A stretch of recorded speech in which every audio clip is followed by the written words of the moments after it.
So let's save the best for last here and talk about the role of immunotherapy for our patients. I think immunotherapy has certainly reshaped the way that we are treating patients and the treatment paradigm for lung cancer, but it's also forced physicians to rethink how cancers behave and this fascinating interplay between the immune system and cancer. I think what we know now is that patients who get immunotherapy, there are durable responses. I think immunotherapy, importantly, has bent the survival curves, but perhaps more importantly, has lifted the tail of the curve.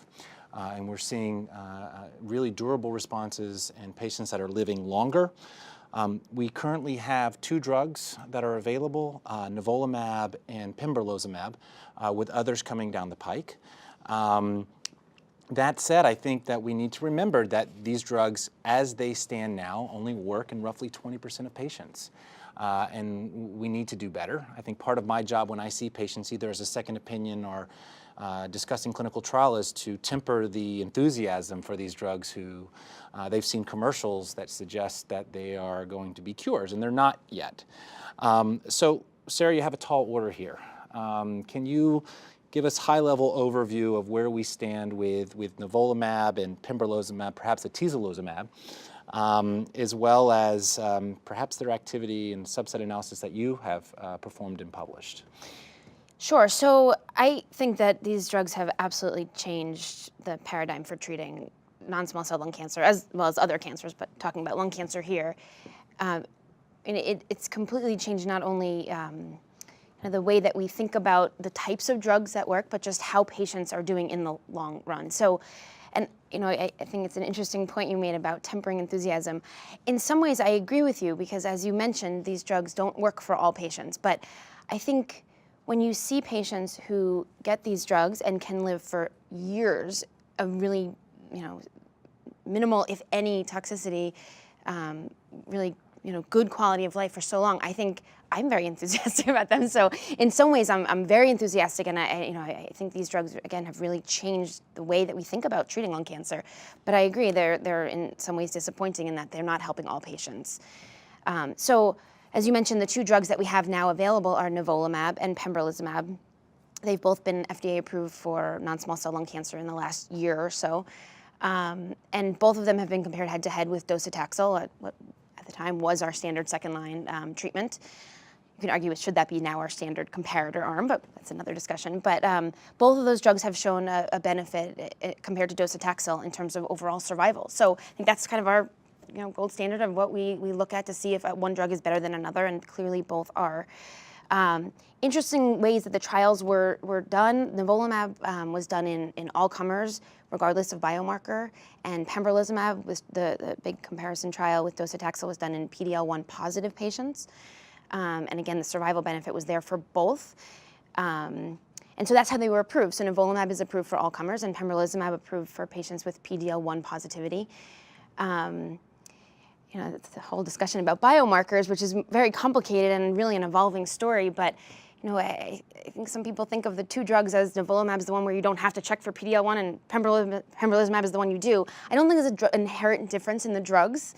I think it's just the way the trials were done and the way that they got approved by the FDA.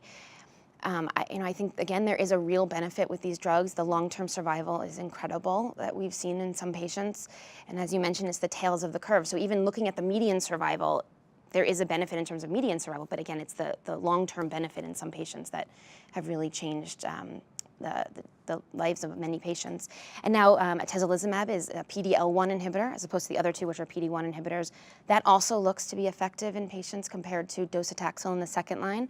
I think that probably will be another one we're seeing in the future potentially approved.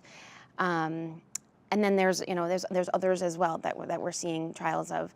So it's, again, a very quickly evolving story, and that's just the single agent discussion. There's lots more in terms of combinations and with chemotherapy versus without. So, Do you think there's a difference between PD-1 drugs and PD-L1 drugs in terms of their efficacy? Perhaps biologically there may be differences in terms of their tolerability, but in terms of their efficacy, is there any difference, do you think? I don't think so. From what we've seen so far, they haven't been compared head to head. I don't know if they ever will be, but I don't think so. There are theoretical differences in terms of toxicity, but even that, I'm not sure. So Sarah, there have been some interesting combination strategies with durvalumab and tremelimumab, combination checkpoint inhibitors in the refractory setting. Can you briefly go over that and tell us where you think that sits with things? Sure. So durvalumab is a PD-L1 inhibitor, and tremelimumab a CTLA-4 inhibitor. So we mentioned the ipilimumab nivolumab combination. It's analogous to that in some ways, in that it's a combination strategy.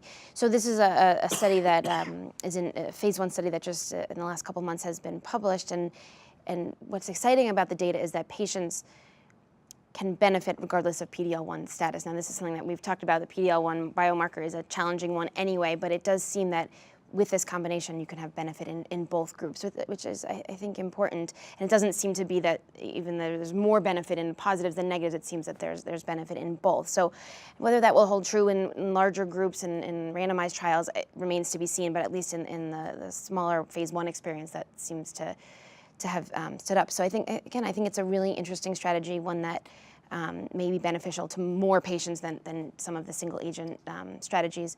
The toxicity probably is more, right? It's true for other combinations of CTLA-4 and PD-1 or PD-L1. But again, with vigilance and monitoring and aggressively treating patients with toxicity, typically it's manageable. There were some deaths on the trial, so it's not something to take lightly, of course.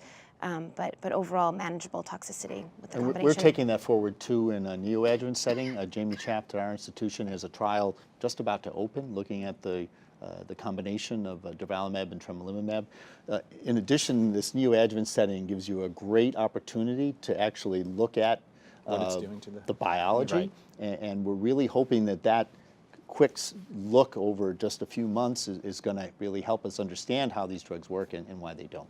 And I think with further trials, we'll understand not only the optimal dosing, but the timing of each of these agents as they're used together.